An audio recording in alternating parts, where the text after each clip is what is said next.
पूजा पाठ के साथ ही दान करने का विशेष महत्व बताया गया है।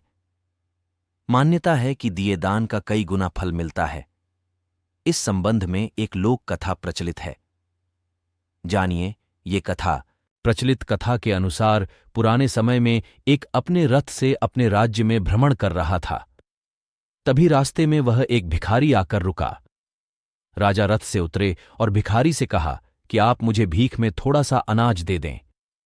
मेरे गुरु ने कहा कि आज मुझे किसी भिखारी से भीख लेनी है, वरना हमारे राज्य पर संकट आ जाएगा। इस उपाय में मेरी मदद करें, कृपया मैं भीख दें। राजा से ये बातें सुनकर भिखारी हैरान था। राजा को वह मना भी नहीं कर सकता था।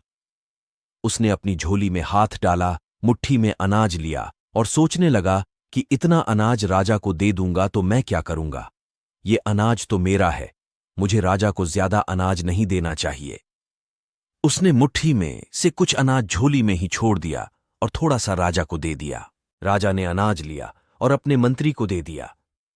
राजा के मंत्री ने अनाज के बराबर वजन की एक पोटली भिखारी को दे दी और कहा कि इसे घर जाकर देखना। भिखारी ने घर पहुंचकर पूरी बात पत्नी को बताई। पत्नी ने झोली में से पोटली निकली और खोली तो उसमें सोने के सिक्के थे। ये देखकर दोनों समझ गए कि राजा ने भीख में दिए अनाज के बराबर सिक्के दिए हैं।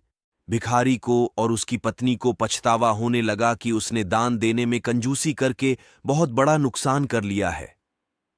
ज्यादा अनाज देता तो राजा ज्यादा सोना देता, इससे उनके पूरे जीवन में गरीबी दूर हो सकती थी। इस प्रसंग की सीख यही है कि हमें कभी दान देते समय कंजूसी नहीं करनी चाहिए।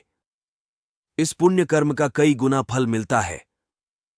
जरूरतमंद लोगों की अपने सामर्थ्य के अनुसार मदद जरूर करनी चाहिए।